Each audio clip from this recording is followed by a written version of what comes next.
मैं अब जा रही हूँ, कहीं और नहीं बल्कि खुद को ढूंढने के लिए। टेबल पर टूटी हुई चूड़ियां रखी थी। समर के हाथ से पत्र गिर गया।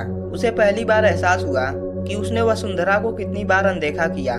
उसने वसुंधरा को कॉल किया, लेकिन वह इसमें असफल रहा। उसने लगातार कोशिश की, लेकिन कोई जवाब नहीं आया। उसने कभी सोचा ही नहीं कि एक दिन ऐसा भी आएगा जब वसुंधरा उसे छोड़कर चली जाएगी। उसने जल्दी से पूरे घर में नजर दौड़ाई, लेकिन हर जगह सूनापन था। वसुंधरा जा चुकी थी। समर के हाथ से पत्र नीचे गिर चुका था। उसकी आंखें टेबल पर रखी टूटी हुई चूड़ियों पर टिक गई।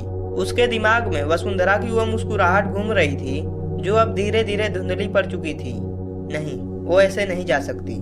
वो भागता हुआ कमरे में गया। अलमारी खोली तो उसने देखा कि उसके कपड़े वहीं थे, लेकिन कुछ जरूरी सामान नहीं था, जैसे कि दुपट्टा, कुछ जोड़ी कपड़े और उसकी डायरी, सब गायब थे। उसके गले से बस यही नाम निकला, वसुंधरा, लेकिन जवाब में सिर्फ सन्नाटा था। समर के कदम लड़खड़ा गए। वह सोफे पर गिरते हुए बैठ गया। आंखों के आगे धुंधली यादें तैरने लगी। समर देखो, मैंने तुम्हारे लिए हलवा बनाया है, तुम्हें पसंद है ना? अभी भूख नहीं, बाद में खा लूंगा। समर, आज जरा जल्दी आ जाना, हमारी शादी की सालगिरह है। देखता हूँ, अगर काम जल्दी खत्म हुआ तो। समर, कभी तो मेरे साथ वक्त बिताओ।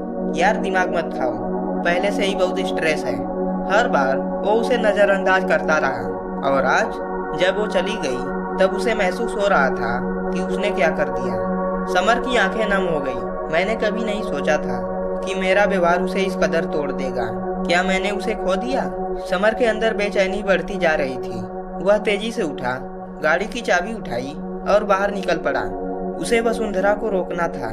रास्ते में उसकी आंखों के सामने एक और लम्हा घूम गया। समर, तुम्हें याद है जब हमारी शादी हुई थी तो तुमने कहा था कि तुम मुझे दुनिया की सबसे खुशहाल पत्नी बनाओगे। हाँ, और तुम्हें दुनिया की सारी खुशियाँ दूंगा। फिर वो खुशियाँ कहाँ हैं समर? तब समर ने हंसते हुए टाल दिया, लेकिन अब वही सवाल उसकी रगों में नश्तर की तरह चुभ रहा था। समर सबसे पहले वसुंधरा के मायके पहुंचा, लेकिन वहां दरवाजा बंद था। पड़ोसी ने बताया कि वो यहाँ नहीं आई है। उसका दिल बैठने लगा। अगर वो यहाँ नहीं आई तो कहाँ गई? उसने अपने दोस्तों व रिश्तेदारों से पूछा, किसी को कुछ नहीं पता था। अब उसके पास सिर्फ एक ही उम्मीद बची थी, वो जगह जहाँ वसुंधरा अक्सर जाती थी, पुराने मंदिर के पास वाली झील। जब समर वहां पहुंचा तो ठंडी हवा के झोंके ने उसे झकझोर दिया।